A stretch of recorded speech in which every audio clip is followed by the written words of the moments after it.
Ladies and gentlemen, President Trump outsmarted media, Democrats, even the Republican Party. My goodness, what a brilliant tactician. What a genius. My God, President Trump is so brilliant that he was able to issue pardons for himself and his family. Well, this is what Michael Cohen thinks. Newsweek, Michael Cohen thinks Donald Trump issued secret pardons for himself and his children. Raw story, Michael Cohen suggests Trump issued secret pardons for himself and kids. Now, in case of indictments, okay, people didn't like when I was saying that Madam Secretary would be indicted for top secret intelligence outside servers, running outside of the United States government on private servers. According to James Comey, open to the world, where Comey himself stated, well, we don't know if other countries infiltrated these servers. We have no idea. We have no idea. They could have, but she didn't mean to do it, so we're not going to indict. Rod Rosenstein literally issued the statement to terminate Comey's employment because of that. Anyway, so when Democrats get caught with their pants down literally and figuratively, you can't be suspicious, and you certainly can't talk about indictments. Oh my God, even though there's an FBI criminal investigation. That was, of course, a cover-up.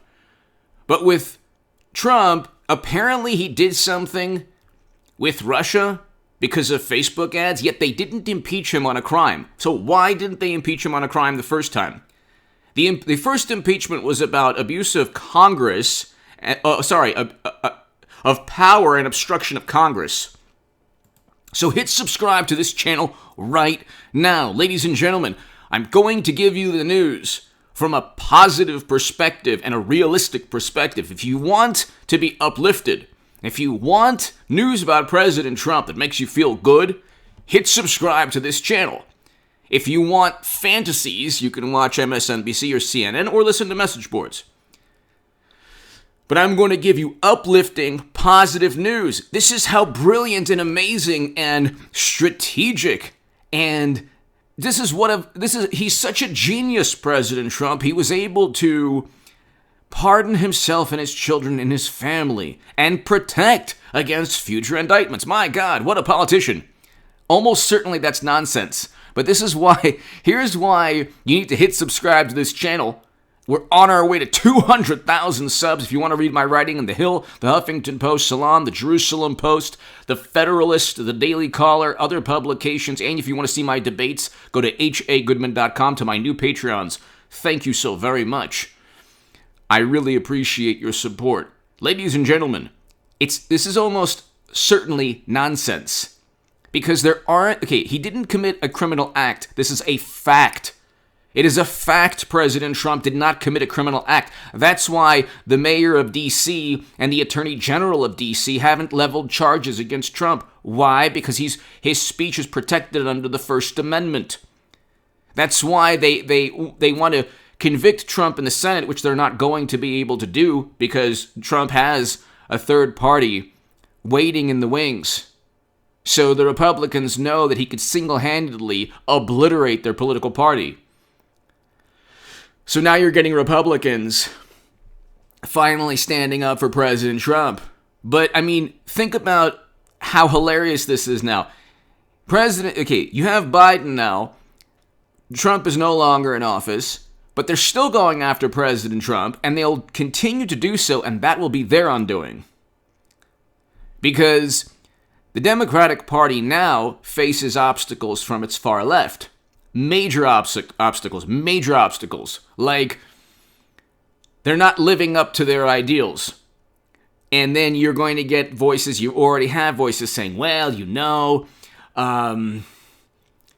this person is creating division among the left and discord and creating controversy. So they're going after Jimmy Dore for doing exactly what for forcing Democrats to abide by, to ensure that they live up to their promises and their ideals. Democrats have said, we're going to implement Medicare for all, Green New Deal legislation, universal basic income. Jimmy Dore says, well, why don't you have a floor vote? AOC and Bernie Sanders and the $20 million venture capital people and the entire corrupt, duplicitous, disingenuous grifters, because that's what they are, go after Jimmy Dore and say, oh, how dare you? You're actually forcing the Democratic Party to do what it's to abide by its promises. They now have to look in the mirror now. So without President Trump, without Trump on Twitter, they don't have anything. They don't have policies that get Democratic voters going. They had 92% negative media coverage. And now what they're doing is inadvertently creating this aura around Trump that he's invincible. He's their monster, their nightmare, even though he's not even in office. So that's the hilarious element of all of this. You gotta love this, ladies and gentlemen. When people say, oh, all is lost, there's no more America, we can never win again, oh, nothing, there's no justice. You shouldn't, first of all, you shouldn't even have gotten, realistically, you should be happy that we had President Trump for 4 years. Were there missteps? Of course there were missteps. I think certain people didn't want to hear the truth that, of course, there were missteps, and we have to learn from those missteps. We have to learn from the mistakes, whether it's a new political party or a new political party that revamps or forces the Republican Party to live up to defend the interests of 74 million supporters of President Trump. Democrats and media are trying desperately to erase 74 million supporters from history. They want to erase President Trump's accomplishments and his accomplishments from being the first president to step foot in North Korea, to signing prison reform legislation, allocating more funding to historically black colleges and universities than any president ever, presiding over the Abraham Accords, peace between Israel, UAE, Bahrain, Morocco, economic deals, Serbia and Kosovo. I mean, these are achievements. Renegotiating NAFTA to create the USMCA, tearing apart the Trans-Pacific Partnership. These are lasting achievements. Can you name a lasting achievement from President Obama's administration? No. There are endless articles talking about how Libya has been in chaos and turmoil the past decade because of Clinton and Biden and President Obama. So you talk about impeachable offenses. Is that NATO intervention an impeachable offense? Of course, more so than anything Trump ever did. But you got to understand something. Their vitriol and venom and contempt and disdain for President Trump, it worked in the long run. Because President Trump took a baseball bat and whacked a hornet's nest every single day on Twitter.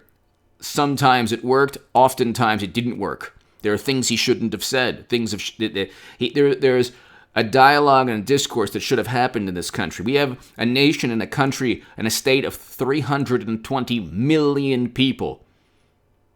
We have the best universities. We have the best economy. We have we're the media giant, the economic giant of the world, the military superpower, and we have no political discourse. There is only two opposing viewpoints, and unfortunately one viewpoint within American political discourse, running through the lenses of apoplectic, seething, fuming, arrogant, self-righteous, indignant, morally superior liberal Democrats, who view any opposing viewpoint to be the height of racism and supremacy. Even though President Trump did better among non-white voters than any Republican candidate in 60 years, and he built upon his base of voters on almost every single non-white demographic.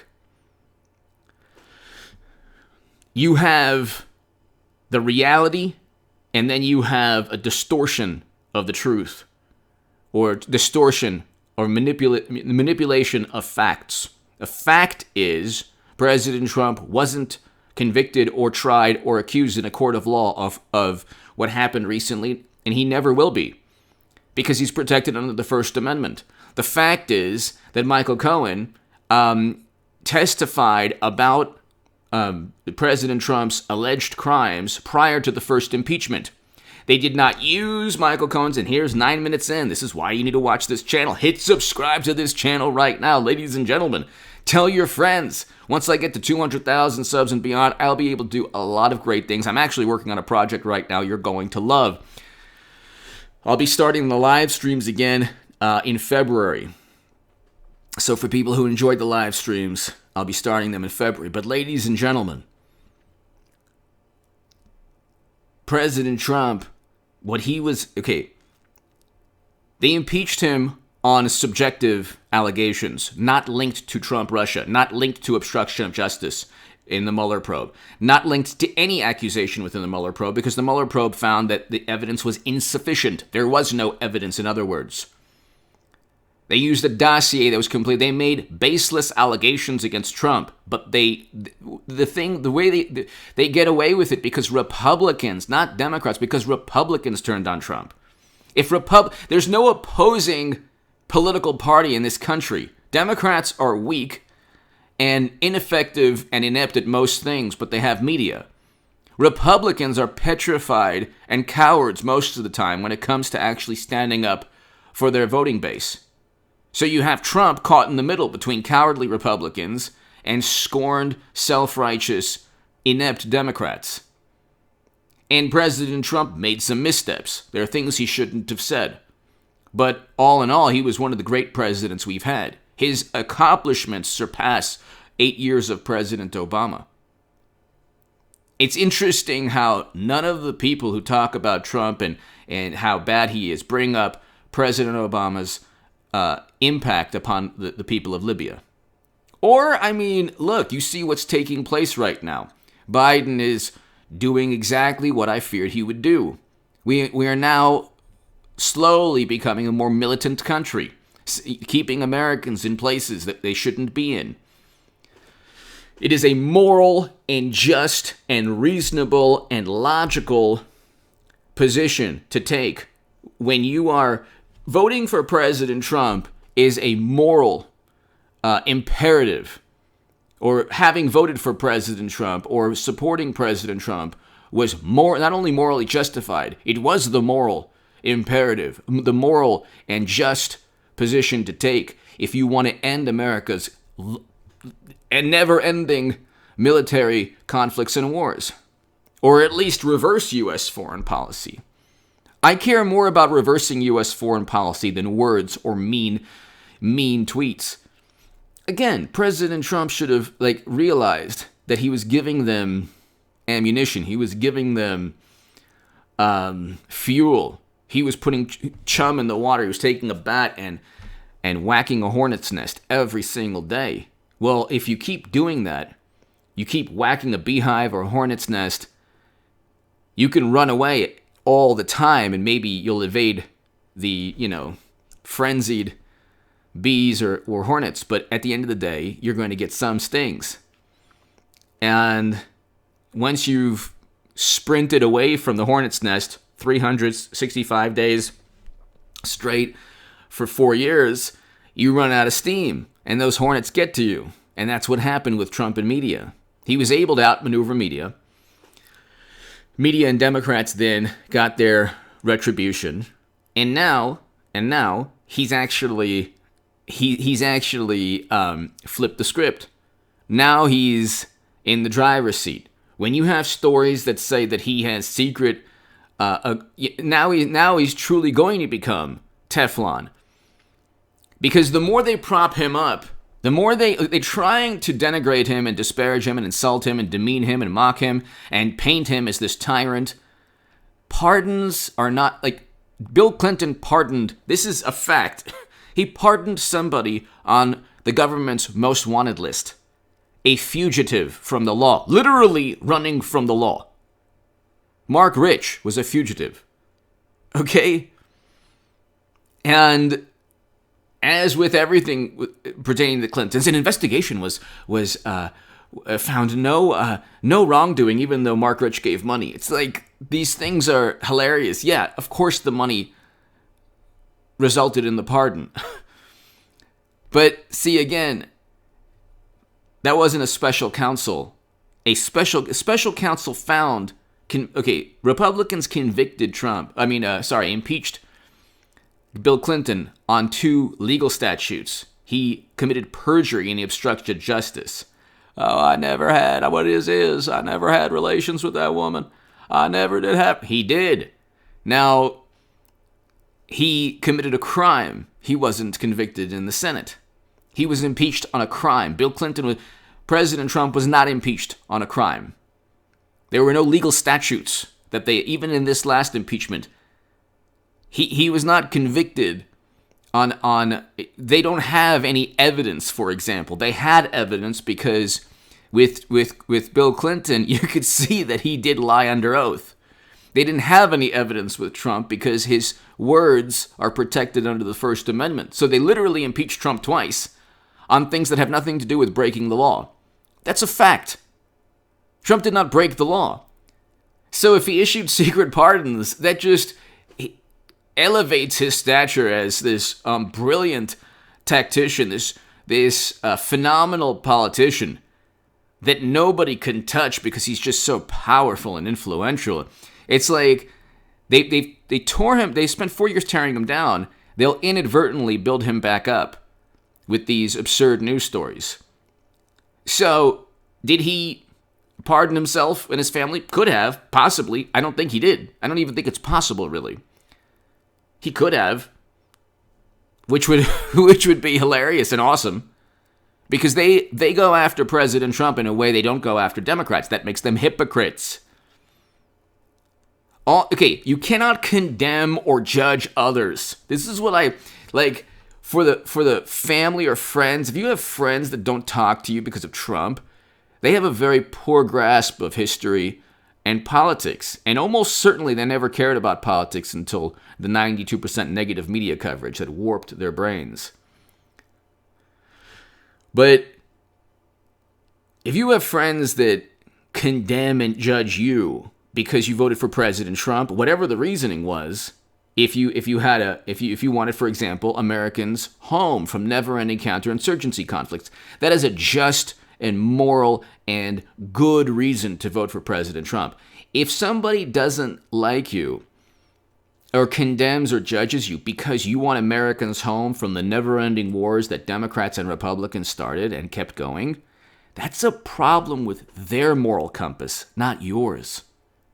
That's a problem with their hierarchy of political objectives.